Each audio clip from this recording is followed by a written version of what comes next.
Of course, Article 370 abrogation still remains the big issue, specifically not only about the legal sanction of its abrogation, but Modi government that has appreciated and hailed the Supreme Court verdict. Prime Minister Modi has now also written an article about what next for Jammu and Kashmir.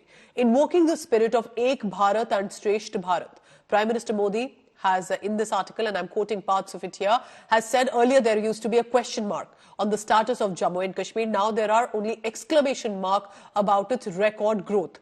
He's further added that through the judgment, the court has also upheld the sovereignty and integrity of India. There is a 3-pillar plan that Prime Minister Modi has mentioned in this article. It involves understanding Jammu and Kashmir's citizens' concerns, building trust through supportive action, and to prioritize development across J&K and Ladakh also. Remember, in this landmark verdict, the Supreme Court had held that the abrogation of the Article 370 that gave special status to J&K has gone through a certain gradual process of integration, and that there is no need for it right now, and there was nothing unconstitutional in that abrogation.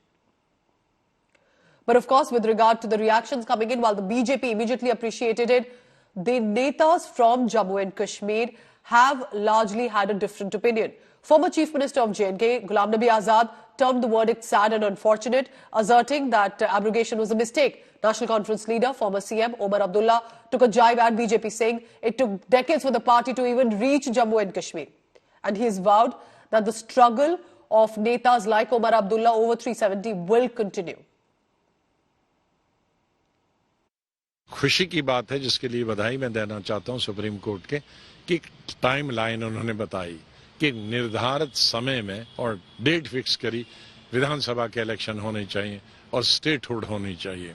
ये इसके लिए बधाई की. वरना एक लोगों में बहुत मायूसी, डबल मायूसी थी कि पता नहीं अब कभी इलेक्शन होंगे भी कि नहीं, कभी स्टेटहुड बने भी कि नहीं.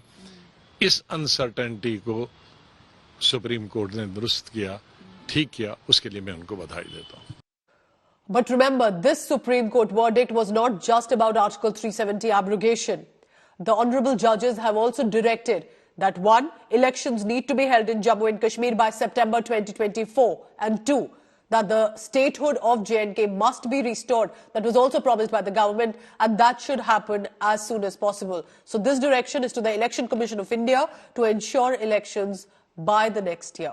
Take a look at this report of what else also was mentioned by the Supreme Court. We have held that a textual reading of Article 370 also indicates that it is a temporary provision. It's a big victory for the Narendra Modi government. In a landmark verdict, the Supreme Court of India upheld the abrogation of Article 370 of the Constitution that gave Jammu and Kashmir special status.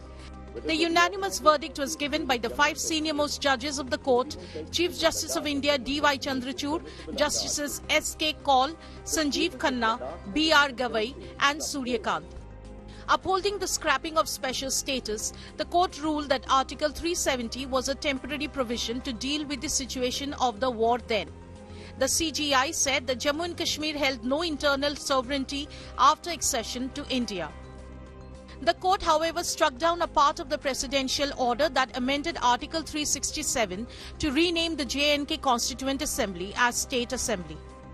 The court did not rule on the removal of statehood, as the government had assured restoration of statehood during the hearing. It directed the centre to hold elections in J&K by September 30, 2024. This court is alive to the security concerns in the territory. Direct elections to the legislative assemblies, which is one of the paramount features of representative democracy in India, cannot be put on hold until statehood is restored. We direct that steps shall be taken by the Election Commission of India to conduct elections to the Legislative Assembly of Jammu and Kashmir, constituted under Section 14 of the Reorganization Act, by 30 September 2024.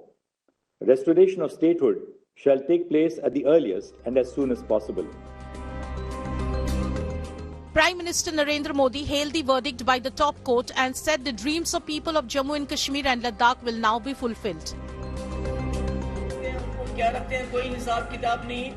In Kashmir, former Chief Ministers Mehbooba Mufti and Omar Abdullah claimed they were put under house arrest ahead of the verdict. They expressed disappointment at the SC verdict. आज जो हरकत मरकजी सरकार ने parliament के अंदर नाजायज, गैर कानूनी, गैर आईनी की, उसको जो जायज करार दिया गया, वो जम्मू कश्मीर के लिए ही नहीं बल्कि आइडिया ऑफ इंडिया, हिंदुस्तान के तस्वुर के लिए एक सजाए मौत की खबर से कम नहीं है। जहां अदालत में उनके हक में फैसले नहीं हुए, वहां उन्होंने अपनी सियासी कोशिशें जारी रखी।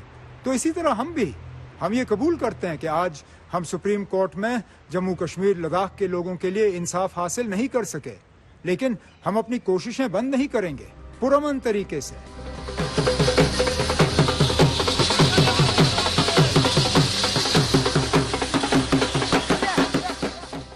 While the Rajya Sabha has debated on this issue, seeing a huge ruckus this afternoon, this entire debate now shifts to the political realm from the legal.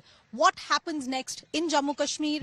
When will elections be held? That is what the petitioners are now asking.